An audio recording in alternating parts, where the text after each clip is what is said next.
अस्सलाम वालेकुम जी। कैसे हैं आप सब। निम्र अहमद का नावल माला का हिस्सा 100 वैनकोवरों की किस्त नंबर 16।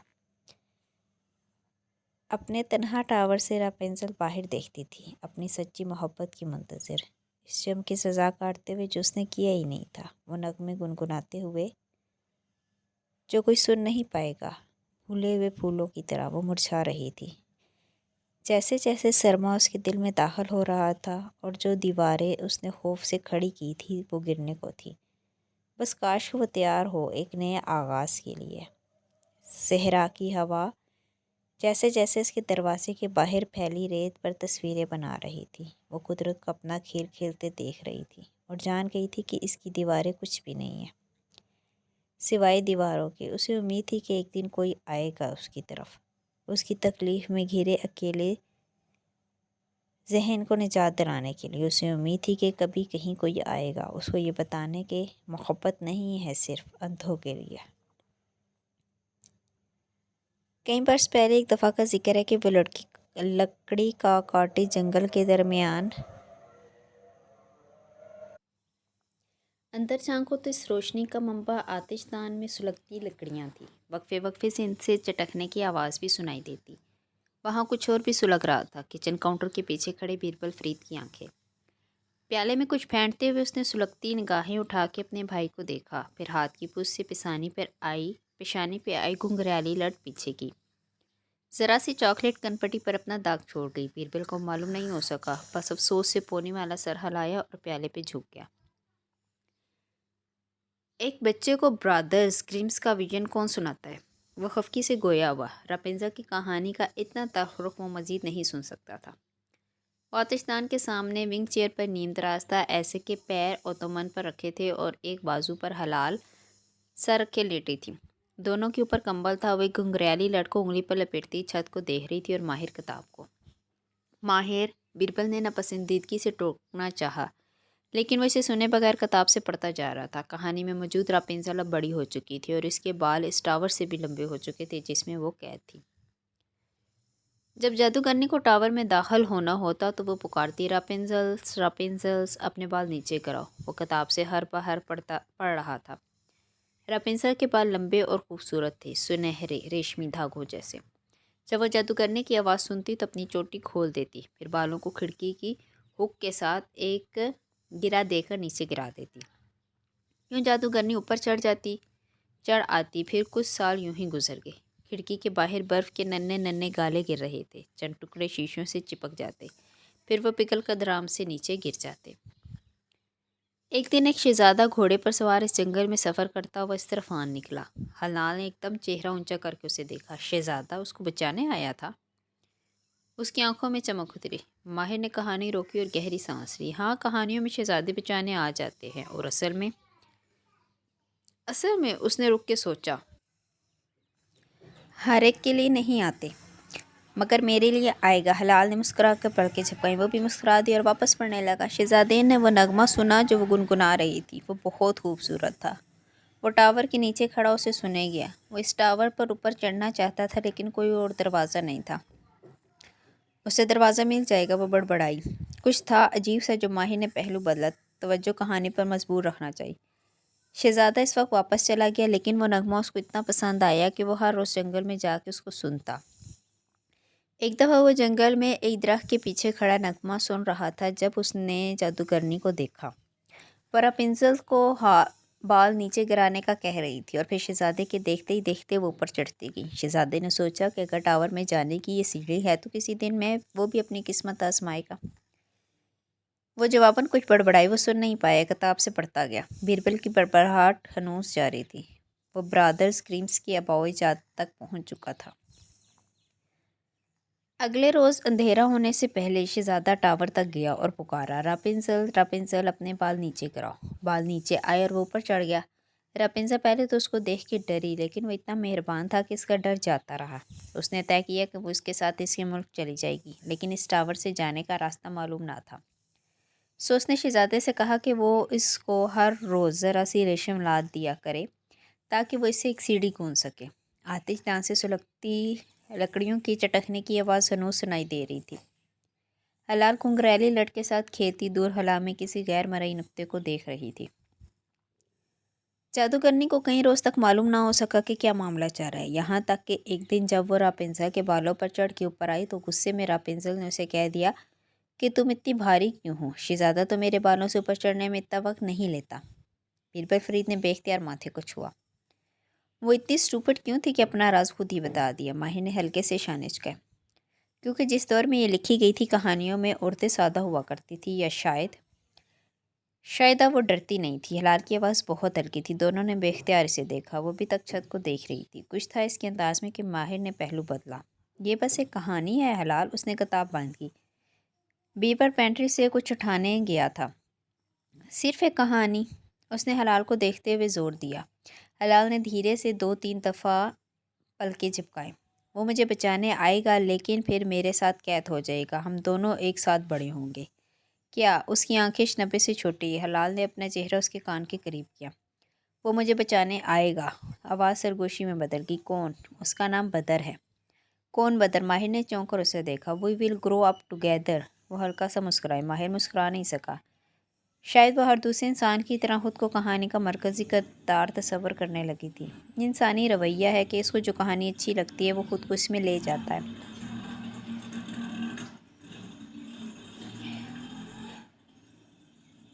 میل اڈاپٹیو ڈے ڈریمنگ۔ اس نے سر جھٹکا اور کتاب واپس کھولی۔ جادوگرنی نے غصے میں راپنزل کے بال کاٹ دیے اور اسے کسی جنگل میں چھوڑ آئی۔ پھر وہ اب کے قدرے غیر آرام دہ سا کہانی سنا رہا تھا۔ باہر برف بنا چاپ کے گر رہی تھی۔ ساری دنیا سفید ہو چکی تھی مگر لکڑی کے کاٹیس کی کھڑکیاں ہنوز سنہری تھیں۔ ماہر بھائی، اس کی سرگوشی پھر سے بلا دیں۔ وہ صفحہ پلٹاتے ہوئے رکا۔ کیا میں آپ سے ایک سوال پوچھ سکتی ہوں؟ ہم اس برسوں پرانے قصے کو یہیں روکا واپس اپنی کہانی کی طرف چل جاتے ہیں۔ موجودہ دن۔ نگینہ اور ضیاء سلطان کے وین کورو والے گھر کی بیسمنٹ اتنی ہی طویل تھی جتنا کہ سارا گھر۔ بیسمنٹ خالی نہیں تھی، کاٹ کباڑ سے بھری تھی۔ ایک طرف کچھ حصہ صاف کیا گیا تھا، وہیں ایک لکڑی کے ستون سے زنجیر بندھی تھی جس کا دوسرا سرا ہلال کے پیر میں تھا۔ وہ اسی ستون کے ساتھ کھڑی تھی، ہاتھ میں ایک نوکیلا سا لکڑی کا ٹکڑا تھا جس سے وہ ستون پر لکیریں کھینچ رہی تھی۔ نیم اندھیر کمرے میں اس کی لکیروں کی بدصورت آواز گونجتی تھی۔ ضیاء سلطان زینے اترتا نیچے آیا تو اسے ستون کے ساتھ کھڑے دیکھا۔ اس کی زیاد کی طرف پوچھتی اور وہ یہاں سے اس کے گھنگریالے بال کمر پر بکھرے دیکھ سکتا تھا۔ وہ کافی الجھے سے تھے لیکن اس وقت اس کی زندگی میں ہلال سے بڑے مسائل تھے۔ اس کا لباس گزشتہ روز والا اور منجگا سا تھا اور چہرہ ویران۔ اس نے ہلال کے قدموں کے قریب ایک کھانے کی ٹرے رکھی، پھر ناپسندگی سے اس کے دیکھا۔ اس کی ماں کا پیدا کیا مسئلہ جس کو وہ نہ اگل سکتا تھا نہ نگل سکتا تھا۔ کھانا کھا لو ہلال۔ وہ اس کی طرف نہیں مڑی، وہیں کھڑی ستون پر لکیریں کھینچتی رہی جیسے اس کے سامنے اسٹینڈ پر رکھا کینوس ہو جس کے آگے کھڑی وہ کوئی پورٹریٹ بنا رہی ہو۔ وہ دھیرے سے پنجوں کے بل زمین پہ بیٹھا۔ چند لمحے یوں ہی گزر گئے، صرف نوکیلی چیز کے رگڑنے کی ناگوار آواز سنائی دیتی رہی۔ تمہیں اسی دن مر جانا چاہیے تھا ہلال، جب میں نے تمہیں چھت سے نیچے پھینکا تھا۔ تم میرے لیے ایک بہت بڑا بوجھ ہو۔ وہ اسی شہر میں، وہ ہلکا سا بولی۔ اس کے جھکے چہرے پر مسکراہٹ تھی، شاید وہ مسکرا رہی تھی۔ ضیاء دیکھ نہیں سکا۔ کون؟ بدر، وہ بڑبڑائی۔ وہ چونکا، ابرو مشکوک انداز میں اکٹھے کہ وہ اس کی جانب پشت کیے کھڑی ستون پر کچھ بنا رہی تھی۔ ضیاء نے غور سے اس کی پشت کو دیکھا۔ وہ عجیب سی تھی لیکن اس کی باتیں بے معنی نہیں ہوتی تھیں۔ یہ وہ جانتا تھا۔ بدر کون ہے؟ میری ریشم کی سیڑھی۔ وہ ستون پر ابھرتی ہوئی لکیریں دیکھ رہا تھا۔ وہ ایک ٹاور بنا رہی تھی جس سے کچھ لٹک رہا تھا۔ کیا کہنا چاہ رہی ہو ہلال؟ وہ مجھے بچانے آئے گا۔ ضیاء سلطان کے چہرے پر ناگواری اور بیزاری ایک ساتھ اتری۔ کوئی تمہیں بچانے نہیں آئے گا۔ اگر تم اس بیسمنٹ میں مر جاؤ تب بھی کسی کو اس وقت تک معلوم نہیں ہو سکے گا جب تک ہماری 6 ماہ کی لیز ختم نہ ہو جائے۔ وہ مجھے بچانے آئے گا، وہ بڑبڑا رہی تھی۔ اپنے بھاگنے کا پلان مجھے کیوں بتا رہی ہو؟ وہ اکتا کے کھڑا ہوا۔ یہ اچھی مصیبت تھی کیونکہ ہلال ڈرتی نہیں ہے۔ ضیاء نے سر جھٹکا اور سیڑھیوں کی طرف بڑھ گیا۔ وہ تمہیں سب نہیں بتاتی، وہ بڑبڑائی۔ ضیاء پہلے زینے پر ٹھہرا، پلٹ کے اسے دیکھا۔ وہ گردن ترچھی کیے نوکیلے ٹکڑے کے ستون سے رگڑی تھی۔ کون؟ سرکار، کچھ ہے جو وہ تمہیں نہیں بتا رہی۔ ضیاء سلطان کی ریڑھ کی ہڈی میں ایک سرد لہر دوڑ گئی۔ اس کا سانس ایک دم اس نیم تاریک بیسمنٹ میں تنگ ہونے لگا۔ اپنی فکر کرو، میری نہیں، وہ کھڑے انداز میں کہتا وہ اوپر چڑھتا گیا۔ اسے اس بلا سے دور جانا تھا۔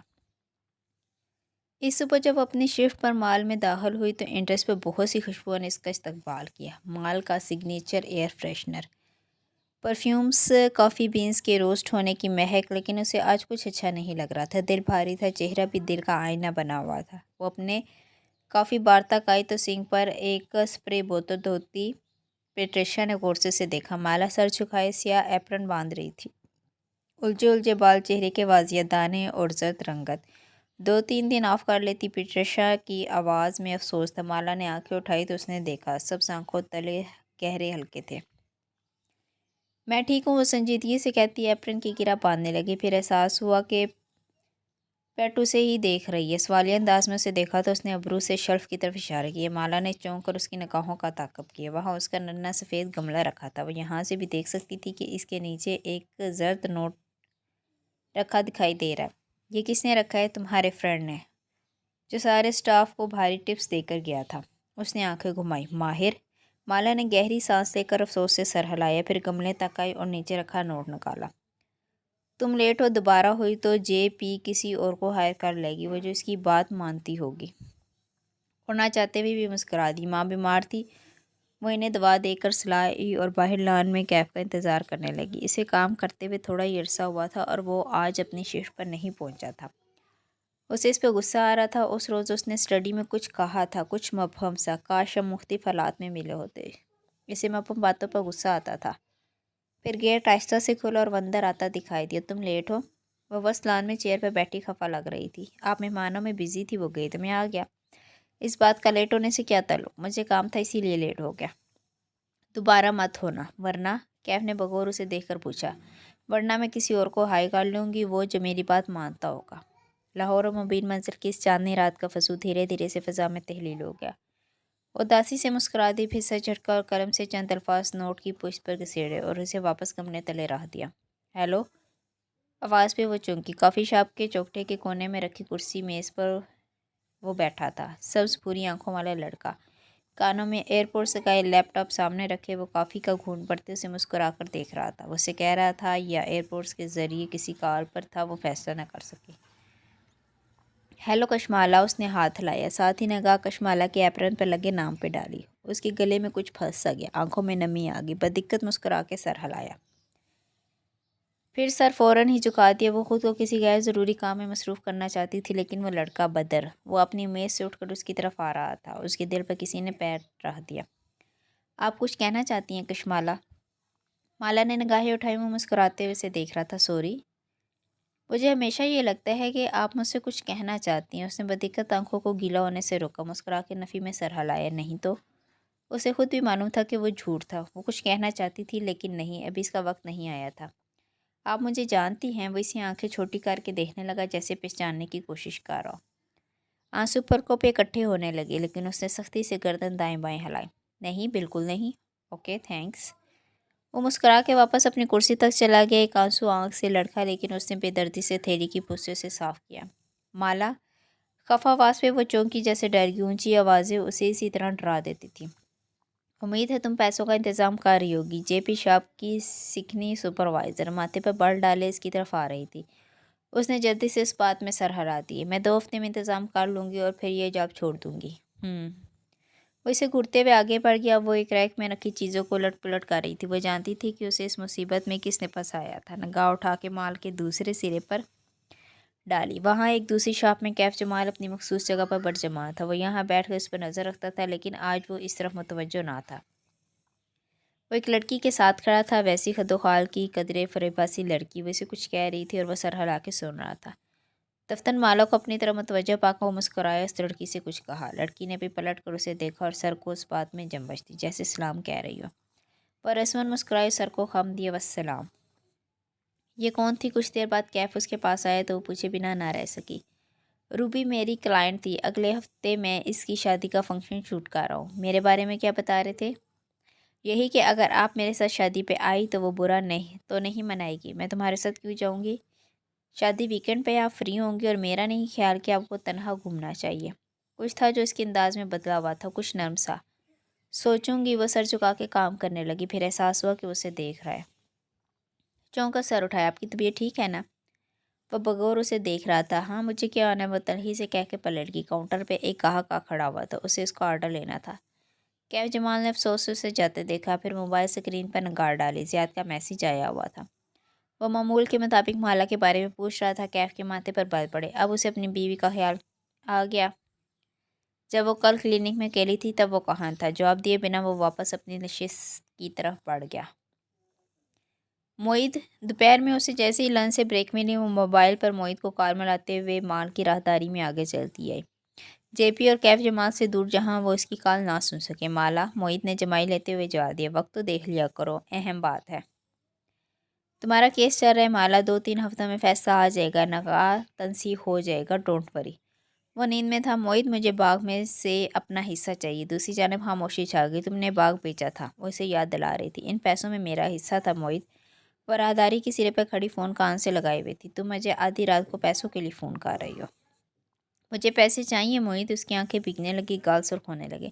यार मैं पैसे लेके भाग तो नहीं रहा। इतना तो सोचा करो कि मैं तुम्हारा काम भी साथ कर रहा हूँ, वकील की फ़ीस दे रहा हूँ। मुझे किसी के पैसे देने हैं, वरना मैं मसले में फंस सकती हूँ। प्लीज़ मेरी बात समझो। तुम अब्बास से मांग सकती हो, बात मेरा भाई नहीं है, तुम हो। माला, यार मेरे पास पैसे नहीं है, मैं क्या करूँ? खुद को बेच दूँ? और तुम्हारी बीवी जो हर रोज़ इंस्टा पर अपना नया फर्नीचर पोस्ट करती है, वो अपना कमाती है यार, उसके पीछे क्यों पड़ी रहती हो तुम दोनों? उसके सर में दर्द उठने लगा, ऐसा शदीद के लगता था कि दिमाग की रग फट जाएगी। एक हाथ से कनपट्टी सिलाते हुए उसने बहुत ज़ब्त से खुद को पुरसुकून किया। मोहित, वो बोली तो आवाज़ नीचे थी, मुझे पैसे चाहिए। तुम्हारे डायमंड्स कहाँ हैं? कहाँ गए? हलक में बहुत से आंसू इकट्ठे होने लगे, लेकिन नहीं, उसे रोए बगैर अपनी बात मुकम्मल करनी थी। मेरे ज़्यादातर डायमंड ज़ियाद के पास रह गए। जो मेरे पास थे वो मैंने कम कीमत पे यहाँ बेच दी। मुझे एक मेडिकल प्रोसीजर के लिए रकम चाहिए थी। वो एक शॉप के साथ खड़ी थी। उसके शीशे की दीवार में अपना अक्स दिखाई दे रहा था। जर्द चेहरा, थैली की पुश पे आईवी लाइन के बाद पड़ने वाले नील। यार बाग के पैसे इतने नहीं थे कि तुम्हारे काम आ सके। जब होंगे तो दे दूंगा, अभी नहीं है। फिर तुम वहाँ रह क्यों रही हो? वापस आ जाओ, पाकिस्तान के खर्चे कनाडा से कम होंगे। वैसे भी ख़ानदान भर में बातें। मोहित, तुम मुझे 2 हफ्ते के अंदर पेमेंट कर सकते हो या नहीं? उसकी आवाज़ बुलंद होने लगी। एक लम्हे के लिए लाइन खामोश हो गई। नहीं। मोहित का अंदाज कतई था। फिर वो कुछ और भी कहने लगा, लेकिन उसने ज़ोर से सुर्ख बटन दबाया। लाइन दम तोड़ गई, उसकी उम्मीद भी। वो तेज़ी से राहदारी के अंदर मुड़ गई। उसके इख्तिताम पर लेडीज़ रेस्ट रूम से वो आगे तक नहीं गई, इसमें हिम्मत नहीं थी। वहीं एक जगह दीवार का सहारा लेके ठहरी। दिल का वजन अब बढ़ता जा रहा था। इतना के कदम हिलने के काबिल नहीं रहे थे। कल से रोके हुए आंसू बेख्तियार उबल पड़े थे। वो वहीं राहदारी के कोने में दीवार के साथ नीचे बैठती चलेगी। बेबसी, परेशानी, खौफ, सब कुछ एक साथ जमा हो गया था। जहन में ढेर सारी आवाज़ों का शोर जमा था। उसने चेहरा दोनों हाथों में छुपा लिया और एकदम बच्चों की तरह रोने लगी। माँ होती तो उम्मीद कभी वो बाग ना बेचता। माँ होती तो वो आज अकेली ना होती। लेकिन माँ होती तो ज़िंदगी बहुत मुख्तलिफ होती। माँ होती तो वो नगीना बेगम के ख़ानदान में कभी ब्याह ही ना जाती। माँ होती तो उसकी ढाल बन जाती, उसे अपने परों में छुपा लेती। छोटा बच्चा नींद से जागते ही एकदम से खुद को यह हकीकी ज़िंदगी की तलखी के लिए तैयार नहीं कर सकता। वो बेख्तियार होते हुए अपनी माँ को ढूंढता है। माँ उसे संभाल लेती है, उसे चुप करवा देती है। लेकिन जिनकी माएँ चली जाती हैं ना, उनकी समझ में नहीं आता कि जब इनके सारे रास्ते मसदूद हो जाएं तो वो किसको ढूंढे, किसके पास जाकर रोए। क्योंकि ऐसा कोई नहीं जो इनको माँ की तरह संभाल सके। माहिर काफ़ी बार तक आए। मतलाशी निगाहों से दाएं बाएं देखा। माला वहाँ नहीं थी। उसकी निगाह फ़ौरन से शेल्फ की तरफ उठी। गमले के नीचे रखा नोट झलक रहा था। वो हल्का सा मुस्कुराया और शेल्फ तक आया। गमला उठाया, नोट निकाला। जेपी मुझे फायर करे या ना करे, कम से कम वो तुम्हें हायर नहीं करेगी, चाहे इसकी जितनी खुशामद कर लो। वो एकदम हंस दिया। वो इसकी दी हुई टिप्स की खबर सुन चुकी थी। उसने वो नोट जेब में रख लिया और एक नया नोट उसकी जगह पर रख कर ऊपर गमला रख दिया। फिर पलटा तो देखा पीटशा उसे ही देख रही थी। वो ट्राउज़र और हुडी में मलबूस था। बैग पैक कंधों पर पहन रखा था। हल्की बड़े शेवर, माथे पर बिखरे बाल। मुस्कुराते हुए उसने एक तयशुदा नोट पीटरशा की तरफ बढ़ाया और बिना आवाज़ के होंठ हिलाए। माला। पीटरशा ने मुस्कुरा के नोट पकड़ा और उसकी तरफ एक तरफ इशारा किया। माला ने इसी मुस्कुराहट के साथ सर को खम दिया। माहिर ने इसी मुस्कुराहट के साथ सर को खम दिया और उसके बताए हुए रास्ते पर चल दिया। माल की रौनक हर रोज़ की जैसी थी। खुशबुएं, बातों की आवाज़ें, रोशनियाँ। उसे चंद मिनट लगे थे माला को तलाश करने में।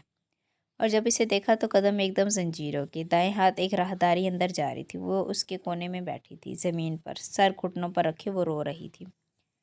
वो वहीं रुक गया साकत। उसने माला को ऐसे रोते हुए कब देखा था? शायद कभी नहीं। वो ऐसी बेबसी से कभी उसके सामने नहीं रोई थी। वो सर झुकाए बार बार आंसू साफ करती। वो फिर से उबल पड़ते। एक सवाई वाली खातून उसकी तरफ बढ़ रही थी। वो झुक के उससे पूछ रही थी कि क्या वो ठीक है। वो धीरे से पीछे हट गया। कदम हाली समत में उठने लगे।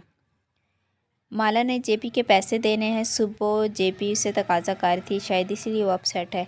वो अब काफ़ी काउंटर पर खड़ा था। पीटरशा साथ खड़ी धीरे से बता रही थी। वो खामोशी से सुनते हुए दूर फ़ोन पे लगी जेपी को कारदार नज़रों से देख रहा था, लेकिन कहा कुछ नहीं। कितने पैसे हैं? पीटरशा ने आहिस्ता से रकम बताई। वो चौंका। बस? पीटरशा के तासुरात बदले, माथे पर बाल आए।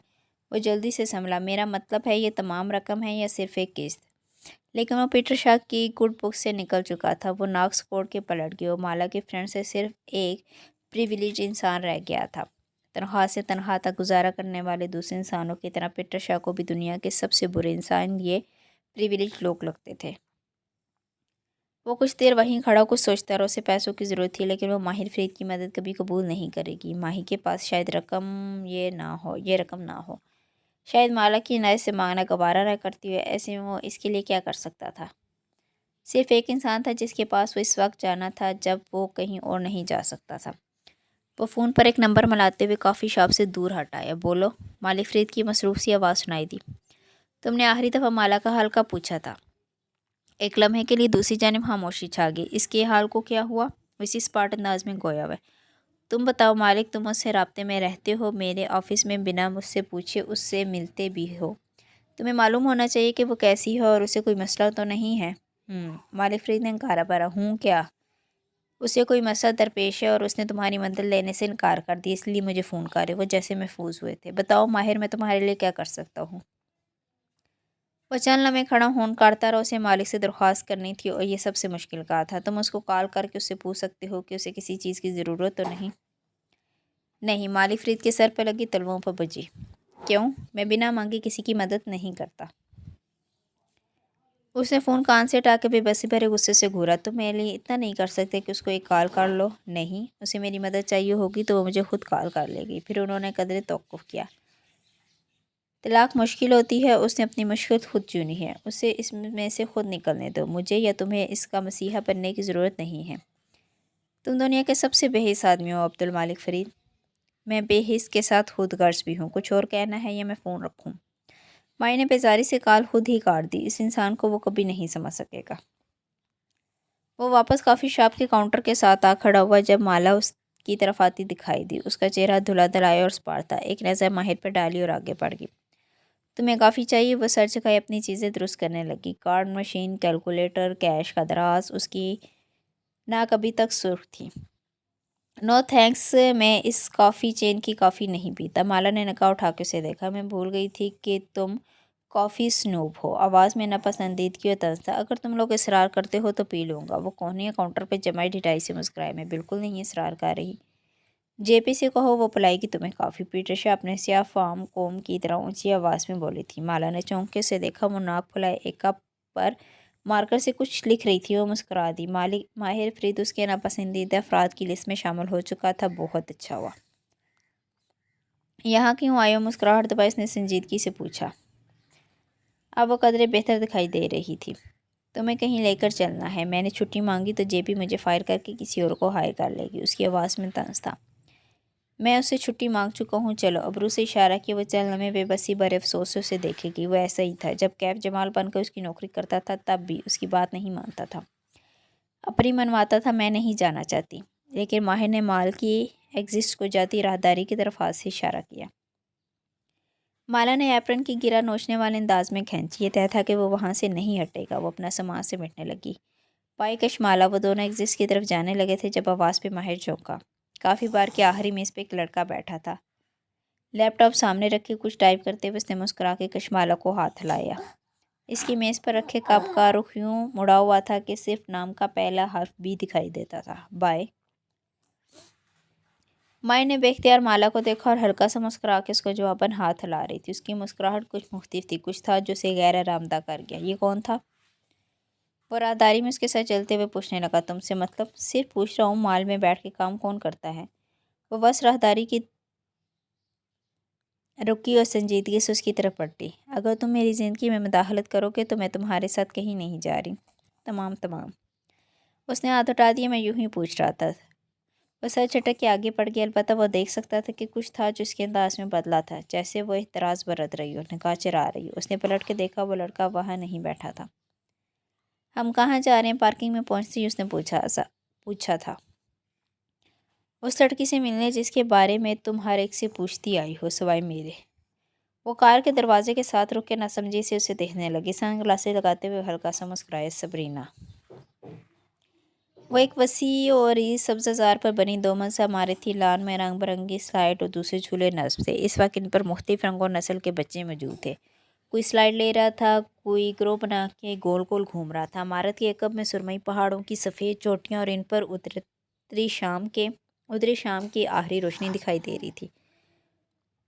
وہ دونوں ساتھ ساتھ چلتے عمارت کے چھوٹے سے لکڑی کے گیٹ تک آئے۔ باڑ کے پار سے وہ جھولوں پر کھیلتے بچوں کو دیکھ سکتے تھے، لیکن وہ انہیں دیکھنے نہیں آئے تھے۔ تم نے وہی کیا جو تم ہمیشہ سے کرتے ہو، وہ ماتھے پر گلاسز اٹکائے تلخی سے کہتی اندر داخل ہو رہی تھی۔ ٹھنڈ بڑھ گئی تھی اور اس نے کوٹ پہن لیا تھا۔ کھلے بال ہوا سے پیچھے کو اڑ رہے تھے اور چہرہ شام کی روشنی میں مزید زرد لگ رہا تھا۔ تم مجھے سبرینا کے بارے میں بتا سکتے تھے؟ میں نے تم سے پوچھا تھا۔ تم نے مالک سے پوچھا تھا۔ اس سے پہلے میں تم سے بھی پوچھنے آئی تھی۔ وہ اسے یاد دلا رہی تھی۔ لاہور کے ہوٹل کا منظر آج بھی نگاہوں کے سامنے تازہ تھا، جب وہ بیربل کی مداخلت کے باعث اس سے ملنے آئی تھی، جب اس کی ٹانگ زخمی تھی۔ تم سبرینا کے بارے میں پوچھنے نہیں آئی تھی، مجھے لاہور سے جانے کے لیے کہنے آئی تھی تاکہ تم سکون سے ضیاء سے شادی کر سکو۔ وہ عمارت کے دروازے پر رک گئی، پلٹ کے شاکی نظروں سے اسے دیکھا۔ پھر اب کیوں بتا رہے ہو کہ وہ زندہ ہے؟ ماہر فرید نے ہلکے سے کندھے اچکا دی۔ کیونکہ میں تم پر اعتبار کرتا ہوں۔ مالا چند لمحے پتلیاں سکوڑے سے دیکھتی رہی، پھر آگے بڑھ گئی۔ وہ سر چھٹک کے پیچھے چلنے لگا۔ وہ کسی اسکول کی عمارت تھی یا شاید ڈے کیئر تھا، وہ فیصلہ نہ کر سکی۔ دماغ اس وقت درست طور پر کام نہیں کر رہا تھا۔ چند قدم کے بعد وہ نامحسوس طریقے سے آگے آ گیا۔ اب وہ اسے راستہ دکھا رہا تھا۔ وہ جانتا تھا کہ سبرینا انہیں کہاں ملے گی۔ وہ ایک کلاس روم کے قریب رک کے اس کی ایک دیوار شیشے کی بنی تھی اور اس کے پار سے اسے دیکھ سکتی تھی۔ وہ بچوں کے ایک گروہ کے وسط میں چھوٹی سی کرسی پہ بیٹھی تھی، سر جھکائے، اونچی پونی ٹیل اور سیاہ آنکھوں والی لڑکی مسکرا کے ایک کتاب پر کچھ لکھ رہی تھی۔ پھر اس نے رخ کے سر اٹھائے، ان سے کچھ پوچھا۔ وہ سب ایک ساتھ بولنے لگے۔ اس نے مسکرا کے نفی میں سر ہلایا اور تب ہی اس کی نگاہ ان پر پڑی۔ شیشے کی دیوار کے پار کھڑا ماہر، وہ جیبوں میں ہاتھ ڈالے سنجیدہ سا دکھائی دیتا تھا، اور اس کے ساتھ سبز آنکھوں اور گہرے بھورے بالوں والی دراز قد لڑکی جو اسے دیکھ رہی تھی بنا پلکیں جھپکائے۔ اس نے لمبے کوٹ پر اس کی باڈی بیگ پہن رکھا تھا، چہرہ زرد تھا اور آنکھیں ان میں بہت کچھ تھا۔ مسکرا کے اٹھ کھڑی، وہ ان کا انتظار کر رہی تھی۔ کشمالہ۔ وہ کلاس روم سے نکل کر ان کے سامنے اور ہاتھ بڑھایا۔ مالا نے ہاتھ کوٹ کی جیب سے نہیں نکالا، بس پتلی سکوڑے سے دیکھی گئی۔ سبرینا کی مسکراہٹ پھیکی، ہاتھ واپس کھینچ لیا۔ مالو کو تم سے کچھ پوچھنا ہے۔ میں چاہتا تھا وہ براہ راست پوچھ لے۔ وہ اس کے کندھے کے پیچھے کھڑا تھا۔ سبرینا نے اس بات میں سر ہلا دیا، پھر ایک کمرے کی طرف اشارہ کیا۔ کشمالہ کچھ کہے بنا اس طرف بڑھ گئی۔ ماہر کو وہ البم میں نے دیا تھا۔ وہ باہر رہ گیا، اندر نہیں آیا۔ وہ یہاں سے اسے نہیں دیکھ سکتی تھی، وہ صرف سبرینا کو دیکھ رہی تھی۔ وہ دونوں کمرے میں تنہا تھی۔ یہ بچوں کا کامن روم تھا۔ ایک طرف دیوار کی شیشے کی کھڑکی تھی، فرش پہ قالین بچھا تھا۔ سبرینا نے جوتے ایک طرف اتار دیے تھے اور آلتی پالتی کر کے کھڑکی کی طرف پشت کیے بیٹھ گئی، جیسے یوگا کرنے لگی ہوں۔ وہ البتہ نہیں بیٹھی، سبرینا کے مقابل دیوار کے ساتھ کمر ٹکائے کھڑی ہو گئی۔ لانگ بوٹس قالین پر دھرے تھے اور نگاہیں اس لڑکی پر جمی تھیں۔ وہ چند منٹ بولتی رہی، اس کی کہانی، وہ وہاں کیسے چیز پر قاتلانہ حملہ کرنے والا شخص کون تھا اور وہ کیسے اس ملک میں سیٹل ہوئی۔ میں نے ماہر سے کہا تھا کہ وہ تمہارے ساتھ وہ نہ ہونے دے جو البم میں موجود دوسری لڑکیوں کے ساتھ ہوا تھا۔ میں نے اسے کہا تھا کہ وہ تمہاری حفاظت کرے۔ کوئی کسی کی حفاظت نہیں کر سکتا۔ وہ تلخ ہوئی۔ سبرینا نے گہری سانس لی، پھر پہلو بدلا۔ میں کسی ضیاء سلطان کو نہیں جانتی، نہ وہ کبھی میرا منگیتر رہا ہے، لیکن ہاں، جس شخص نے مجھے مارنے کی کوشش کی، پولیس کی پروفائلز کے مطابق وہ میرے ساتھ آبسیس تھا، جیسے وہ ہر اس لڑکی کے ساتھ آبسیس رہا تھا جس کو اس نے قتل کیا تھا۔ وہ سینے پر بازو لپیٹے چبھتی ہوئی نگاہوں سے اسے دیکھے گی۔ میں نے تمہیں کین کلر کا نشان دکھایا ہے۔ سبرینا نے اپنے بجھے ہوئے ٹیب کی طرف اشارہ کیا جو قالین پر دھرا تھا، جس پر اس نے چند منٹ پہلے مالا کو وہ تمام تصاویر دکھائی تھی جو اس کے کرائم سین پہ لی گئی تھی۔ اس نے ٹیب کو چھوئے بنا بس گردن کو خفیف سا ترچھا کر کے نہ دیکھا تھا۔ کیا تم نے یہ نشان اپنے شوہر کے آس پاس دیکھا ہے کبھی؟ सबरीना अब इसको बकौर देखती पूछ रही थी। नहीं, उसने शान उचका दिया। याद करो माला, शायद तुमने। कशमाला, मेरा नाम कशमाला है। सॉरी कशमाला, वो झीम की चेहरा सुर्ख हुआ। मैं इस निशान को नहीं पहचानती, वसी बेनियाजी से कहकर दीवार की खिड़की से बाहर देखने लगी। बाहर लान में शाम अभी रोशन थी। एक बच्ची घास पे बैठी झुक के जॉगर्स के तस्मे बंद कर रही थी। वो एक जादूगर के लिए कत्ल करता है। मेरा मानना है कि ये निशान इस जादूगर से ताल्लुक़। सबरीना की आवाज़ पस मंज़र में जाने लगी। वो इस कातिल की प्रोफाइलिंग के बारे में बता रही थी, इसकी आदत, इसकी ख्वाहिश, मगर वो नहीं सुन रही थी। उसकी सब्ज़ आँखें इस बच्ची पे जमी थी। क्या जो इसने किया वो दुरुस्त था? क्या वो अपने अमल का बोझ उठा सकेगी? सबरीना अब भी कुछ कह रही थी, लेकिन उसे आवाज़ सुनाई नहीं दे रही थी। आंखें भीगने लगी थी। वो कदम कदम चलती खिड़की की तरफ बढ़ने लगी। वो बच्ची अब झुक के दूसरा जॉकर पहन रही थी। उसके घुंघराले बाल नीचे गिरते घास को छू रही थी। माला को गालों पर गर्म पानी गिरता महसूस हुआ। उससे सबरीना की आवाज़ भी सुनाई दी। वो इससे कुछ पूछ रही थी, लेकिन उसने अपने हाथों को खिड़की की स्लाइड खोलते देखा। कमरे में घुटन थी। उसे ताज़ा हवा चाहिए थी। माहिर से कहो मैं इसका बाहर इंतज़ार कर रही हूँ। बच्ची तस्मा कस के सीधी हुई और दूसरे बच्चों की तरफ भागी। वो वहीं घास पर अकेली खड़ी रह गई। सबरीना कॉमन रूम से बाहर निकली तो देखा वो राहदारी में दीवार के साथ खड़ा मोबाइल पर बटन दबा रहा था। वो बाहर तुम्हारा इंतज़ार कर रही है। माहिर ने सर को खम दिया और मोबाइल जेब में डाला। वो आगे बढ़ने लगा था जब वो पुकार उठी, माहिर। माहिर ने मुड़ के सवालिया नज़रों से उसे देखा। वो उलझी दिखाई देती। वो मुझे पसंद नहीं करती। जाहिर है वो तुम्हें पसंद नहीं करती। तुम एक अरसे तक उसके लिए रेबिका द विंटर थी। सादगी से कह के वो आगे बढ़ने लगा। जब वो बोली, उस पर एतबार मत करो, वो तुमसे कुछ छुपा रही है। वो चौंका, पलट के अजनबी से उसे देखा। क्या? मैं नहीं जानती, बस मुझे एक वाइब सी आई है। वो जैसे ठीक से बयान नहीं कर पा रही थी। वो कुछ जानती है लेकिन बता नहीं रही। वो कुछ नहीं छुपा रही। वो जैसे बुरा मान गया। सबरीना ने गहरी सांस खींची। तुम इसको रोज़ कलर्ड ग्लासेस से देखते हो, इसलिए मैं ज़्यादा कुछ नहीं कहूँगी, सवाए इसके कि वो इसका रास्ता छोड़ के एक तरफ हट गई कि इस पे एतबार मत करो। माहिर फरीद ने एक नज़र कॉमन रूम के खुले दरवाजे को देखा। वो शीशे की खिड़की के पायलान में खड़ी दिखाई दे रही थी। हवा से बाल पीछे कोड़ रहे थे और निगाहें एक दरख्त पर जमी थी। मैं इस पर खुद से ज़्यादा भरोसा करता हूँ। इसका अंदाज़ कतई था। फिर वो रुका नहीं, बाहर निकल गया। मैं जानता हूँ तुम उसको पसंद नहीं करती। वो गेट अबूर करके बाहर जा रही थे जब वो इसके बराबर आन पहुंचा। वो कदरे गायब दिमाग लग रही थी, जैसे जहन उलझा हुआ सो। इसकी आवाज़ पे वो चौंकी, फिर सर झटक दी। जानते हो तो मुझे यहाँ क्यों लाए थे? वह तलखी से कहती गुजरगाह पर कदम उठाने लगी। वहाँ दो रैया दरख्तों से घिरा एक तवील रास्ता बना था। एक तरफ इमारतें थी और दूसरी तरफ सड़क। वक्फे वक्फे से कोई कार सन से गुजरती, साथ से गुजरती थी। क्योंकि मैं तुम पे एतबार करता हूँ, माला ने जवाब नहीं दिया। सीने पर बाजू लपेटे आगे बढ़ती गई। एक बात पूछूं? कुछ था जो उसके जहन के पीछे खाने में खटकने लगा। सबरीना की बात जैसी वह हाथ टकी थी। क्या तुम मुझ पे एतबार करती हो? नहीं। मायरफरीद ने गहरी सांस ली। उसे कशमाला मुबीन से इससे ज़्यादा की तवक्को करनी ही नहीं चाहिए थी। ओके, दूसरा सवाल, क्या तुम मुझसे कुछ छुपा रही हो? वह दरख्तों की कतार के साथ रुकी, फिर उसकी तरफ घूमी। अब उसकी आंखों में देख सकता था। क्या वो बीमार थी? मैंने तुमसे मदद का वादा किया था, एतबार का नहीं। इसलिए मैं तुम्हें हर बात बताना ज़रूरी नहीं समझती। और तुम मेरा एतबार कब करोगी? वो ठंडे पुरसुकून अंदाज में पूछ रहा था। जिस दिन तुम मुझे खुद पर एतबार करने की वजह फराहम करोगे, क्योंकि अभी तक तुमने मुझे से बेएतबारी की वजूहत थमाई हैं। चिता के कहर आगे बढ़ गई। उसका रुख पार्किंग में खड़ी कार की जानिब था। हमें कबीरा के बेटे आलियान को ढूंढना है। क्यों? वो फ्रंट सीट का दरवाज़ा खोलते हुए ठहरी। क्योंकि वही है जो हलाल के साथ कैद हुआ था, और वही है जो उसकी मदद कर सकता है। हो सकता है उसने किसी वजह से अपना नाम बदल लिया। वो अपना दरवाज़ा खो रहा था। कशमाला के चेहरे पे साया से लहराया। बदर, उसने बिना आवाज़ के दोहराया। तुमने आलियान की बचपन की तस्वीर देखी होंगी। क्या इतने बरस बाद उसे देख के पहचान लोगी? माला ने बहुत सा थूक निकला। शायद। निगाहें झुकाकर वो कार में बैठी। सीट बेल्ट पहनते हुए उसे एहसास हुआ कि उसके हाथ कब कपा रही है। Are you okay? वो अपनी बेल्ट पहनते हुए गौर उसे देख रहा था। हाँ, मुझे वापस जाना है, बहुत काम है। वो रखाई से कहकर चेहरा खिड़की की तरफ मोड़ गई। वो साइड मिरर में उसका अक्स देख सकता था। कुछ था जो वहाँ बदला हुआ था। वो तासुर जो माल में इस लड़के को बाई कहते हुए इसने माला के चेहरे पर देखा था, कुछ ऐसा जो उसने पहले कभी वहाँ नहीं देखा था। वह लड़का कौन था? जहन ने सवाल उठाया, लेकिन हाथ खामोशी से कार स्टार्ट करने लगे। इस पर एतबार मत करो, वो तुमसे कुछ छुपा रही। वो लब इंजर ड्राइव करते हुए कहे बकहे एक नकाब उस पर डाल लेता। वो खामोशी से बाहर देख रही थी। वो इंसानों को बहुत अच्छे से किताब की तरह पढ़ लिया करता था, लेकिन कशमाला मुबीन ने सर वक्त पर जैसे कोई कागज़ चढ़ा लिया था। कुछ था जो माहिर को खटकने लगा। वो लड़का कौन था? नगीना बेगम ने धीरे से आंखें खोली। कमरे में कोई अनदेखी सी धुंध फैली थी, जैसे सफ़ेद सा धुआं हो, या शायद इनकी आंखों के सामने कोई पर्दा था। नींद, दुआओं का खुमार, थकान। उन्होंने पलकें चिपकाई। सामने कोच पर कोई बैठा था, एक ह्योला सा। कौन है? उनके होंठ हिले। शायद ऐनक ना पहनने के बायस मंजरनामा धुंधला था।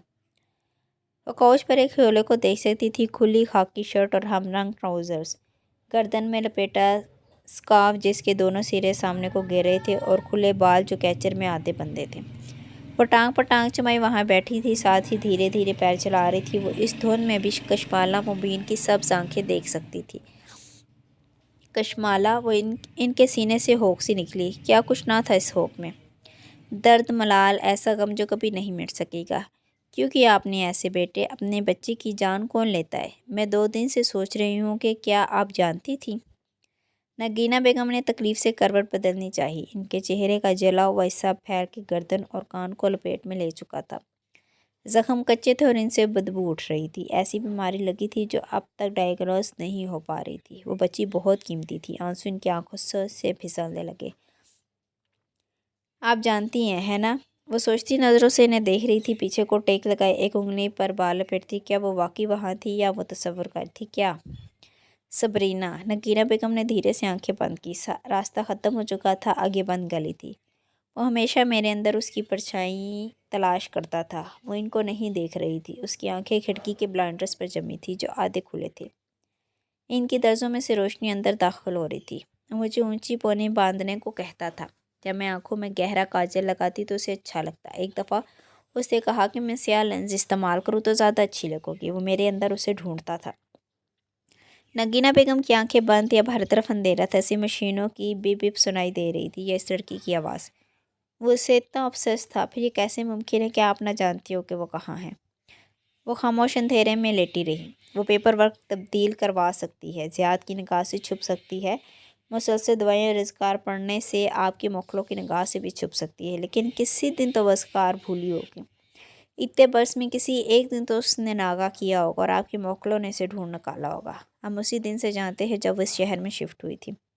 उन्होंने आंखें खोली। अब मंजर पहले से वाजिया था। इन्हें कशमाला के चेहरे को देखने के लिए अन्ना की ज़रूरत न थी। ज़ियाद जानता है, इन पर जमी उसकी आंखों में बेबसी भरा गुस्सा था, नफरत थी, अफसोस था। वो जानता होता तो तुमसे शादी क्यों करता? कशमाला की आंखें भीगने लगी। टांग से टांग हटाई और हथेलियों को दाएं बाएं रखे कोच पर आगे कोई। जब वो से इश्क में गिरफ्तार था तो इस पर सहर इश्क क्यों ना किया? मेरी ज़िंदगी क्यों बर्बाद की? वो दबा दबा से चलाई। आंसू गालों पर टप टप गिरने लगे थे। क्योंकि वो माँ नहीं बन सकती थी। वो ठहर के इन्हें देखने लगी। पलके वहीं साकत होगी। व्हाट? हमारे मददगार, हमारे दोस्त। वो कहते थे कि वो माँ नहीं बन सकेगी और हमें ज़ियाद की औलाद चाहिए थी। बिस्तर पर लेटी नखीफ़ और लागर सी बूढ़ी और धीमी आवाज़ों दो टोक लहजे में बता रही थी। वह एक असाइनमेंट थी, फेरिस में लिखे लोगों में से एक नाम। उसका ज़ियाद के लिए मर जाना बेहतर था। वो उसकी मोहब्बत में गिरफ्तार था। अगर उसे सबरीना से मोहब्बत होती तो उसको ना मारता, लेकिन सबरीना की याद सबरीना के असल से बड़ी होगी और वो इसका गिल्ड थी, इसका ज़मीर। और मैं? आंसू फिर से गिरने लगे। उन्होंने तकिए पर रखा बूढ़ा चेहरा उसकी तरफ मोड़ा। अब इनकी आंखों में सिर्फ एक तरहम भरा अफसोस था। आप उसको औलाद दे सकती थी, वो औलाद जिसे आपने मार दिया, बेवकूफ़ लड़की। और मेरी माँ? वो बिस्तर के सरहाने तक आई। बेरौनक बाल चेहरे के अतराफ में बिखरे थे और आंखें सुर्ख पड़ रही थी। मेरी माँ इस खेल में क्या थी? वो माँ जिसको आप छोड़ के चली गई थी। वो खांसने लगी थी। तनफ्फुस तेज़ हो रहा था। माला ने थैली की पूँछ से गाल रगड़े। मुझे खुद को आपके सामने जस्टिफाई नहीं करना, मैं कुछ और पूछने आई हूँ। इनकी खांसी धीरे धीरे मध्यम होने लगी। अलबत्ता वह भी मुँह खोल के गहरे सांस ले रही थी। कबीरा का बेटा आलियान कहाँ है? आलियान। इनके करेले के खोल जैसे झुर्रियाज़ादा चेहरे पर मुस्कुराहट उमड़ आई। उसका नाम अब आलियान नहीं है। आपने उसका नाम बदल दिया है। क्यों? वो पुतलिया सकेड़े उनको यूं देख रही थी जैसे खोल तले चलती सोचों को पढ़ना चाह रही हो। कभी ना कभी आप जान जाओगी, लेकिन अभी नहीं। उन्होंने चेहरा दूसरी जानब मोड़ लिया। अब वो अपने मॉनिटर्स को देख रही थी, या शायद आंखें बंद कर चुकी थी। और हलाल? वो बेचैन हुई। वो कहाँ है? आप उसके लिए कुछ नहीं कर सकती। वह चल लवे जैसे बेबसी से इन्हें देखेगी। वो एक छोटी बच्ची है जिसको आपने उसके भाइयों से अलग कर दिया। आपको उस पर ज़रा तरस नहीं आता? तुम्हें आया था तरस मेरी पोती पर? वो आंखें बंद किए हुए थी। कशमाला मुबीन ने मुठ्ठियाँ बेचीं। चल लम्हे गहरे गहरे सांस लेती इन्हें देखती रही। इनके सर के नीचे 2 तकिए थे। उसने ऊपरी तकिए को देखा, फिर इनके चेहरे को, फिर से तकिए को। اسے ایک چہرہ یاد آیا، سبز آنکھوں والا، وہ خوبصورت شفاف چہرہ۔ وہ اس کے ساتھ سوئی تھی، اس کے تکیے پر کروٹ لے کر۔ وہ صبح اٹھی تو وہ نہیں تھی، وہ جا چکی تھی۔ اس کے ہونٹوں پر مدھم سی مسکراہٹ تھی۔ بہت کچھ نگاہوں کے سامنے گھومنے لگا۔ وہ ان کی ویل چیئر تو کہہ رہی تھی، وہ ان کے ہاتھ پر دوا رکھ رہی تھی، وہ آپریشن تھیٹر کے باہر کھڑی دائیں بائیں ٹہل رہی تھی۔ اس نے پھر سے تکیے کو دیکھا اور ان کے چہرے کو جو دوسری طرف ڈھلکا ہوا تھا۔ کاش میں آپ سے اپنی ماں کا بدلہ لے سکتی۔ لے لو، مجھے مرنے سے خوف نہیں آتا، لیکن مجھے مارنے سے آتا ہے۔ اپنا بیگ اٹھا رہی تھی۔ اور میں آپ سے کیا بدلہ لوں گی؟ آپ کے حصے کی آگ بہت قریب پہنچ چکی ہے۔ اب شاید وہ کمرے سے نکل رہی تھی۔ نگینہ بیگم کی پلکیں ایک دوسرے سے جڑی رہیں۔ جب وہ چلی گئی تو انہوں نے آنکھیں کھولی۔ کمرہ بھی دھندلا تھا، لیکن وہ کمرے کو نہیں دیکھ رہی تھی، وہ کچھ اور دیکھ رہی تھی۔ مالا بیگ کندھے سے لگائے آنسو صاف کرتی باہر کوریڈور میں آگے بڑھتی جا رہی تھی۔ جب قدم ٹھہر گئے، وہ سامنے تھا ضیاء سلطان۔ وہ قطار میں لگی لوہے کی کرسیوں میں سے ایک پہ بیٹھا تھا۔ وہ ایک ہال میں بنا ویٹنگ ایریا تھا۔ بہت سے پودے، درمیان میں فوارہ، چھت شیشے کی تھی اور کئی منزلہ اونچی تھی۔ بلائی منزلوں کی گیلریز یہاں سے دکھائی دیتی تھی۔ کشمالہ اسے دور سے آتے دیکھ کر وہ کھڑا ہوا۔ وہ اسے چند قدم کے فاصلے پر رک گئی۔ کچھ تھا جو اس میں بدل گیا تھا۔ وہ کمزور لگ رہا تھا، شکستہ سا۔ کیا ہم بات کر سکتے ہیں؟ وہ دونوں اب اپنے سامنے کھڑے تھے۔ ضیاء کا چہرہ اس سے زیادہ پیلا تھا، جیسے روح کو یرقان لگا ہو۔ کیا بات کرو گے؟ اب اپنی ماں کے جادوؤں کا قصہ سناؤ گے یا اپنے قتلوں کا اعتراف کرو گے؟ میری ماں؟ ضیاء نے تکلیف سے سانس اندر کھینچی۔ صرف دم کرتی ہے، وہ جادو نہیں ہوتا۔ کیا تم خود کو ایسے تسلی دیتے ہو؟ مالا کے چہرے پر افسوس بھری مسکراہٹ اتری۔ پھر وہ دھیرے سے کرسی پہ بیٹھی، بیگ گود میں رکھ لیا اور دو کرسیاں چھوڑنے کے ساتھ بیٹھ گیا۔ چند لمحے وہ دونوں سامنے چلتے فوارے کو دیکھتے رہے۔ اوپر شیشے کی چھت سے آتی سورج کی روشنی پانی کے قطروں پر کوسے قزح بکھیرے ہوئے تھی۔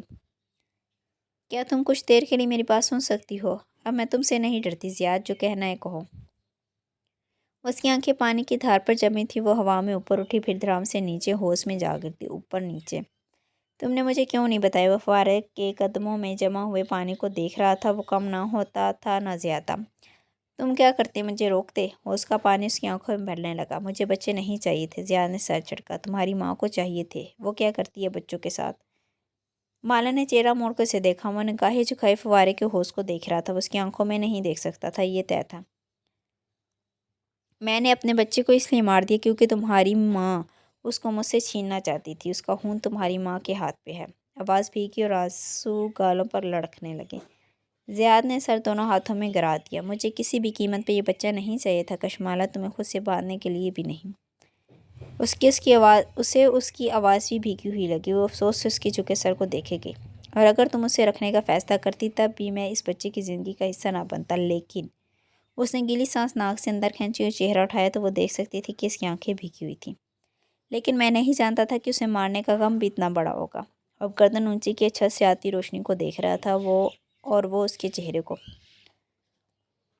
حلال کہاں ہے؟ ضیاء سلطان نے دھیرے سے چہرہ اس کی طرف واپس موڑا۔ مجھے نہیں معلوم۔ اس کی آنکھوں کی نمی اب اتر چکی تھی اور پرسکون سا ماسک چہرے پر چڑھ چکا تھا۔ کاش تم میری اتنی عزت کرتے کہ مجھ سے سچ بولتے۔ اس نے افسوس سے سر دائیں بائیں ہلایا۔ میں نہیں جانتا کہ وہ کہاں ہے۔ اگر میری ماں جانتی ہے تو وہ الگ بات ہے، وہ ٹھہرا۔ جس تکلیف سے تم خود نہیں گزرنا چاہتے اس سے حلال کے بھائیوں کو کیوں گزار رہے ہو؟ ضیاء کی نگاہوں میں عجیب سا زخمی پن ابھرا۔ تم اس کے لیے مجھے چھوڑ رہی ہو؟ مالا نے گہری سانس لی۔ سانس میں افسوس بھی تھا اور ترس بھی۔ تم کبھی نہیں بدلو گے ضیاء۔ اس نے ہتھیلی کی پوسی آنکھیں رگڑی اور پھر جب اس کی طرف دیکھا تو چہرہ سنجیدہ تھا۔ میں تمہیں تمہارے لیے چھوڑ رہی ہوں کیونکہ تم اچھے شوہر نہیں تھے۔ تم نے مجھے ابیوز کیا، جسمانی اور ذہنی طور پر۔ تم نے میری ذات کو ایسے محض کیا کہ اب میں ڈیمیج ہو چکی ہوں۔ تم مجھے عزت اور محبت سے ٹریٹ نہیں کر سکے ضیاء۔ کسی تیسرے کو درمیان میں مت لاؤ، اپنے عمل کی ذمہ داری لو۔ وہ بیگ کا اسٹرپ کندھے پر ڈالتی اٹھ کھڑی۔ وہ جگہ سے نہیں اٹھا، گردن اٹھا کے سیاست سے اسے دیکھا۔ کیا تم طلاق لینے کے بعد اس سے شادی کر لو گی؟ مالا چند لمحے اسے دیکھے گی۔ پہلی دفعہ ضیاء سلطان سے نفرت محسوس نہیں ہوئی تھی، اسے اس پر ترس آیا تھا۔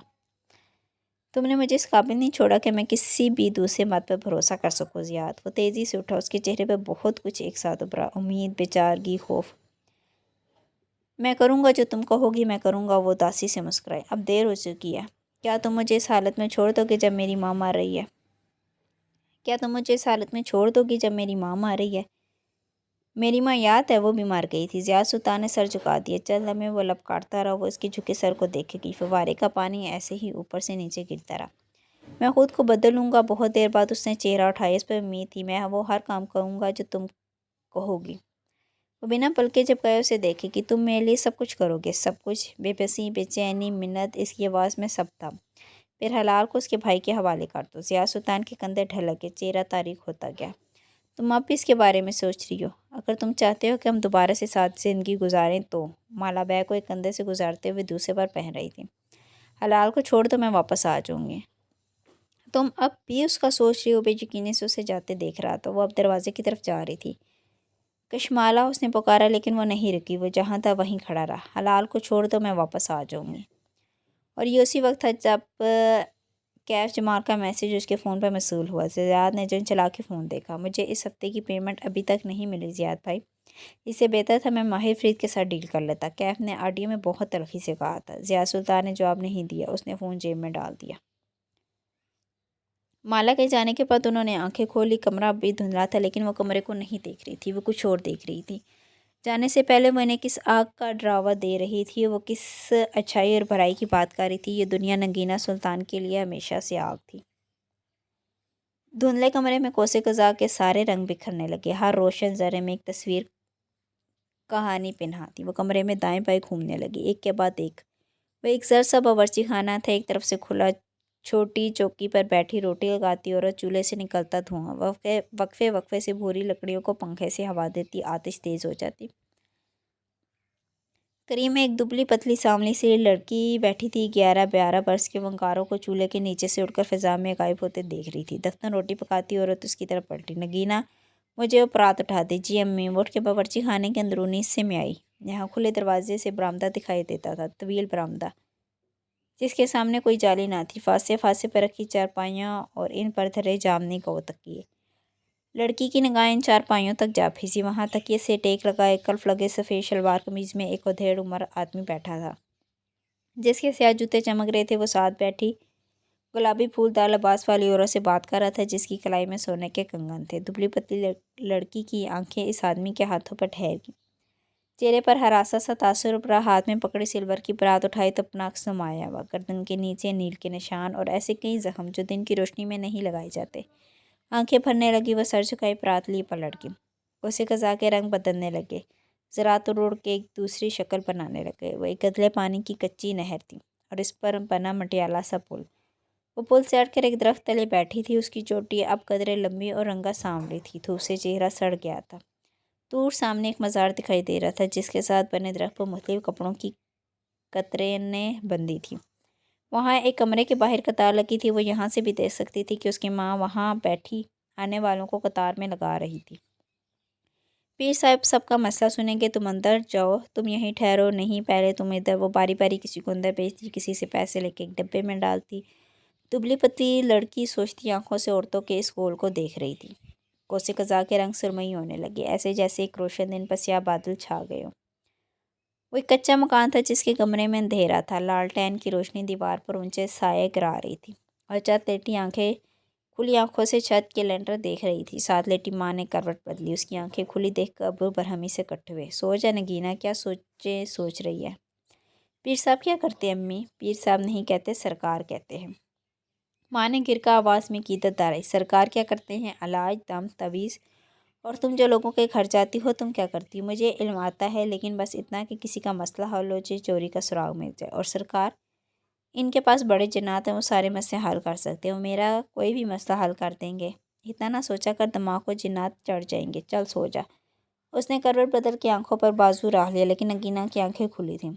سرکار کے قبضے میں جنات ہیں، وہ جو دکھائی نہیں دیتے، وہ جو سب کر سکتے ہیں۔ اس کی آنکھیں چمک رہی تھیں۔ وہ جو سمندروں کی تہوں میں چھپے خزانے لا سکتے ہیں، وہ جو آسمانوں سے تارے توڑ کے لا سکتے ہیں، وہ جو کسی کا دل کسی کے لیے مائل کر سکتے ہیں، وہ جو انتقام لے سکتے ہیں، وہ جو چودھریوں کے گھروں کو آگ لگا سکتے ہیں۔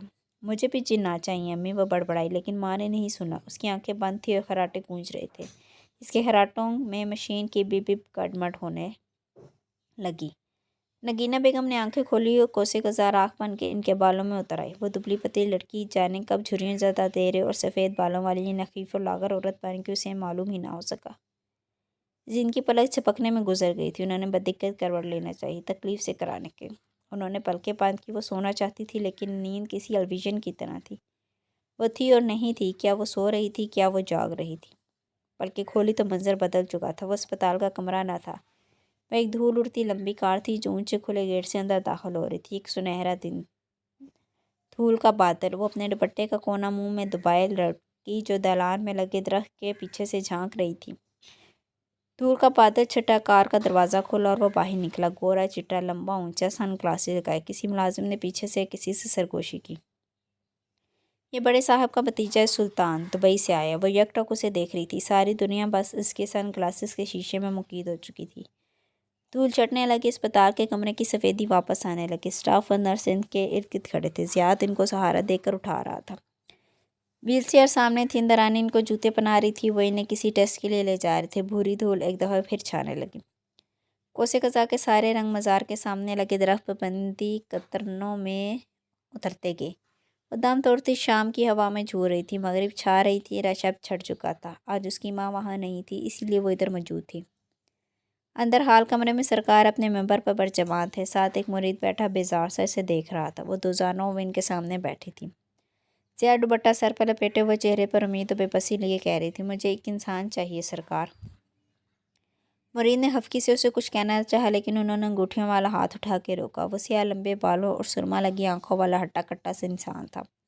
सर पर नारंगी रुमाल बांधे, हाथ में तस्बीह के दाने घुमाता वो चमकती आंखों से उसे देख रहा था। इंसानों की कीमत अदा करनी होती है लड़की, जो आप मांगेंगे मैं दूंगी। उसने बेख्तियार उसके पैरों पर हाथ रख दिया। वो ऊपर बैठे थे और वो नीचे। वो चंद लम्हे उसे देखते रहे, फिर हुक्के का घूंट बढ़ा। गुड़गुड़ की आवाज़ है। फिर लब खोले तो बहुत सा धुआं होठों से निकला। सहरिश बहुत भारी जादू है, कुछ अरसे बाद उतरने लगता है, लेकिन इसकी कीमत संगीन होती है। मैं अदा करूँगी। हमसे अपनी रूह का सौदा करोगी? उनकी आंखें मुस्कुराई थी। नगीना ने जल्दी से इस बात में सर हिलाया। जी सरकार। उन्होंने फिर से एक कश भरा। हुक्के का धुआं बढ़ता गया, यहाँ तक कि वो सारे बजर पर छा गया। जब छठा तो उन्होंने खुद को व्हील चेयर पर बैठे देखा। इंदरानी उसे खेरी थी, साथ ही वो कुछ बोल रही थी और इनके आगे ज़ियाद चल रहा था। वो अस्पताल का कॉरिडोर था। ज़ियाद के हाथ में चंद रिपोर्ट्स थी। उन्होंने आंखें बंद कर ली। गर्दन एक तरफ गनूदा सी लगी। यह वही बावर्ची खाना था। वो उसकी चौखट में खड़ी, सीने पर बाजू लपेटे, बरामदे और सहन में इकट्ठे हुए लोगों को देख रही थी।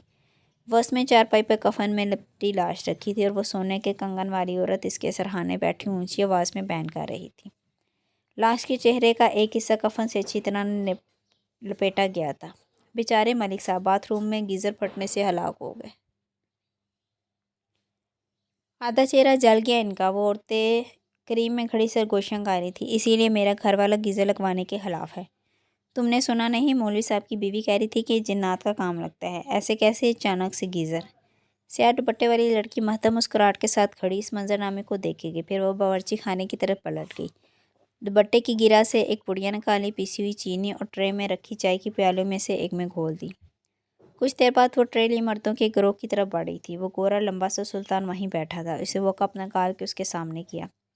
सुल्तान ने कप थाम लिया और उसे देखे बिना साथ वाले कज़न से सिलसिला कलाम जारी रखा। वो आगे बढ़ गई। इनको नींद में जैसे झटका सा लगा। चौंक के आंखें खोली। अब अस्पताल के बिस्तर पर लेटी थी।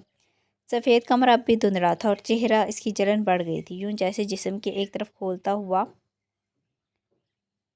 लावा गिरा दिया हो, यूं जैसे इस पर गर्म पानी का गीज़र फट गया हो। मंजर बदल चुका था। वो एक नीम तारीख कमरा था। कोने में एक चारपाई बिछी थी। इस पर नखीफ सा बूढ़ा आदमी लेटा था। लंबे बाल झड़ गए थे और नारंगी रुमाल एक तरफ रखा था। उसका जिस्म कांप रहा था और आधा चेहरा मस्क हो चुका था, जैसे उसे कोड़ खा गया हो। नगीना पानी का ठंडा गिलास इनकी तरफ बढ़ाए हुए थी। इन्हें उठे सरकार, पानी पिए। तेरी माँ खुश नहीं होती तेरे यहाँ आने से। बूढ़े मर्द ने कपकपाता हुआ हाथ बढ़ाया, फिर गिलास थाम के लबों से लगाया। कुछ अंदर गया, कुछ छलक गया। हलक में ऐसी आग लगी थी कि ठंडा पानी अंदर जाते ही खोलने लगता। प्यास सी कि बुझती ना थी। वो खिड़की से बाहर देख रही थी। अब वहाँ रशना था, ना मुरीद। वो एक वीरान मज़ार था जहाँ अब कोई नहीं आता था। सबको मालूम हो गया था कि सरकार को कोड़ हो गया है, लेकिन वो कोड़ नहीं था, वो कुछ और था। अम्मी इसलिए खुश नहीं होती कि तुम्हारा कारोबार बंद हो गया। अब वो खुद पीरनी बनी बैठी गाँव की औरतों का इलाज कर रही है। उसने हूँ में सर झटका। सरकार ने नीम आंखों में से देखा। तेरा सहरिश काम कर है नगीना, फिर तो इधर रोज़ क्यों आती है? सरकार वो मुस्कुरा के इनकी तरफ पलटी। मुझे वो सिखा दो जो मेरी माँ को नहीं सिखाया, जो किसी को नहीं सिखाया। कोड़ी मर्द ने गौर से इसकी आंखों में देखा। इसके गले सड़े चेहरे से बदबू उठ रही थी, लेकिन वो परवाह किए बिना वहीं खड़ी थी। وہ چیخ کے تو کیا کرے گی، میرا انجام نہیں دیکھ رہی؟ اس نے آنکھیں بند کی، آنسو پھسل کے مست شدہ چہرے میں جذب ہو گیا۔ میرا وقت ختم ہونے والا ہے تو اس چیز سے دور رہ، جا کے اپنی زندگی بنا۔ میں اپنا انجام اپنی مرضی سے لکھوں گی سرکار، مجھے بس وہ سب دے دو جو تمہارے پاس ہے۔ اس کی آنکھیں چمک رہی تھی، کمرے کی بتیاں مدھم ہونے لگی، انہوں نے پلکیں چپکائی، جسم میں شدید درد اٹھ رہا تھا، حلق میں انگارے سلگ رہے تھے، کسی کروٹ سکون نہ تھا۔ کوسے قصاب کسی مجدار کی طرح گول گول گھوم رہی تھی اور وہ اس کے درمیان کہیں پھنس کے رہ گئی تھی۔ یادوں کا سمندر تھا جو ان کے آگے پیچھے دائیں بائیں ہر سمت سے حملہ آور ہوا تھا۔ اونچا لمبا خوبصورت مرد، وہ کسی پروانے کی طرح اس دبلی پتلی سی لڑکی کے گرد پھر رہا تھا۔ وہ اس کی کار میں بیٹھی تھی اور وہ کھیتوں کے درمیان کچی سڑک پر دور کہیں جا رہے تھے۔ مجدار کے درمیان سے ایک اور منظر ابھرا، وہ اپنے ماں باپ کے سامنے ڈٹ کے کھڑا، بلند آواز میں کچھ کہہ رہا تھا۔ گھر چھوڑنے کی دھمکی، خودکشی کی دھمکی اس کی ماں سر پکڑے ہوئے تھی۔ باپ زور زور سے نوکرانی کی بیٹی ہے وہ چلا رہا تھا۔ پھر اس منظر پر سرخ گلابوں کا چھاتا تن گیا اور اس سے ایک کمرہ ابھرتا دکھائی دیا۔ وہ سنگار میز کے سامنے کھڑی تھی، مسکرا کے آئینے میں دیکھتی، بالوں میں برش چلا رہی تھی اور اس کے کندھے کے پیچھے کھڑا محبت سے کچھ کہہ رہا تھا۔ نگینہ بیگم نے گیلے مجدار میں بدقت آنکھیں کھولیں، مناظر کسی البم کے صفحات کی طرح پلٹتے جا رہے تھے۔ اب وہ دونوں کسی پہاڑی سڑک پر ساتھ ساتھ جا رہے تھے، ہاتھوں میں ہاتھ تھے، اونچی ہنسی کلائی میں گج رہا۔ البم نے ایک اور ورق اٹھایا، وہ رات کو تنہا کمرے میں بیٹھی آنکھیں بند کیے تسبیح پر کچھ پڑھ رہی تھی، پھر آنکھیں کھولی اور پہلو میں کروٹ لیے بے خبر سوتے سلطان پہ پھونک ماری۔ چہرے پر مسکراہٹ تھی، آنکھیں سرخ ہو رہی تھی۔ پھر دھیرے دھیرے کوسے قزاق سیاہ سفید سی ہو گئے، سارے رنگ ایک ایک کر کے ساتھ چھوڑ گئے۔ باہر میں خزاں کی زردی گھل گئی۔ وہ خوبصورت مرد لاؤنج میں سیدھا چلتا جا رہا تھا۔ وہ کچن میں اس کی طرف پشت کیے کھڑی تھی، مسکرا کے اس کو آواز دینے لگا۔ نگینہ نے بھی مسکرا کے چہرہ موڑا، لیکن وہ ایک دم ساکت رہ گیا۔ اس کا چہرہ، اس کی بیوی کا حسین چہرہ، کسی خونخوار کتے کے چہرے جیسا تھا۔ وہ ایک دم زور سے چلایا، اس چیخ نے ان کی زندگی میں سور پھونک دیا۔ قیامت آ چکی تھی۔ جسم کے دائیں حصے میں تکلیف بڑھتی جا رہی تھی، زیاد ان کے اوپر لحاف برابر کر رہا تھا۔ وہ کروٹ بدلنا چاہتی تھی لیکن کسی کروٹ آرام نہ تھا۔ جسم میں درد تھا، روح میں درد تھا۔ وہ ایک بیڈ روم تھا جس کا حلیہ بگڑا ہوا تھا۔ سلطان ایک ایک چیز الماری سے نکال کر پٹک رہا تھا، ساتھ ہی وہ اونچا اونچا چلا رہا تھا۔ بستر پر لیٹا ایک ننھا بچہ رو رہا تھا۔ وہ خاموشی سے چوکھٹ میں کھڑی تھی، بالکل خاموش، وہ بے تاثر جیسے پتھر کا مجسمہ۔ وہ کپڑوں اور کتابوں کے اندر سے چیزیں نکال نکال کر ان کے قدموں میں پھینک رہا تھا، گڑیاں، سوئیاں، پتلے، الو کی کھوپڑی، کتے کے دانت، سوکھے گوشت کے ٹکڑے۔ سلطان زور سے چلایا، پھر اس نے دونوں ہاتھوں سے اپنے بال نوچے زمین پر بیٹھتا گیا۔ اب وہ رو رہا تھا کسی بچے کی طرح۔ وہ اسی طرح خاموش کھڑی تھی۔ درد کی ایک لہر گردن میں اٹھی، ان کے لبوں سے اقرار نکلی، ایک کروٹ بدلی، جسم تپ رہا تھا۔ کیا وقت قریب تھا؟ کیا مہلت ختم ہونے کو تھی؟ وہ ایک چھوٹا سا مکان تھا جس کے دروازے پر لمبی کار کھڑی تھی۔ فرنٹ سیٹ کا دروازہ کھلا تھا اور سلطان اس لڑکی کو بازو سے کھینچ کے باہر نکال رہا تھا۔ اس کے ہاتھوں میں ایک لحاف میں لپٹا بچہ تھا جو مسلسل رو رہا تھا۔ جادوگرنی ماں کی جادوگرنی بیٹی۔ وہ اسے چوکھٹ تک لایا اور وہیں پٹک دیا۔ وہ گری نہیں، بس دیوار کا سہارا لے کر خود کو گرنے سے روک دیا۔ میرے ماں باپ ٹھیک کہتے تھے، تم اور تمہاری ماں کے تعویذوں نے یہ سب کیا ہے۔ وہ اڑے اڑے بالوں اور کھلے گریبان کے ساتھ چلا رہا تھا، بالکل خاموش اور بے تاثر تھی، برف کے ہو جیسی۔ اسی وقت دروازہ کھلا اور اس کی پریشان سی ماں باہر نکلی۔ وہ ابھی تک چلا رہا تھا، ماں نے ہاتھ جوڑے لیکن وہ بکتا جبکا آگے بڑھ گیا۔ کار کا انجن سٹارٹ کیا۔ اس نے ماں کے جڑے ہاتھوں پر ایک ہاتھ رکھ دیا۔ سلطان کی کار دھول اڑاتی دور جا رہی تھی۔ وہ واپس آئے گا، ہم اس کو کھینچ کے واپس لائیں گے۔ ماں نے چونک کر اسے دیکھا۔ ہم کون؟ نگینہ نے جواب نہیں دیا۔ وہ بچے کو لیے آگے بڑھ گئی۔ بستر میں جیسے لوہے کے نشتر نکل آئے تھے، جس طرف کروٹ لو وہ جسم میں اترتے جاتے تھے۔ کیا موت کا فرشتہ آن پہنچا تھا یا ابھی کچھ مہلت باقی تھی؟ یاد ماضی نے ایک نیا ورق الٹ دیا۔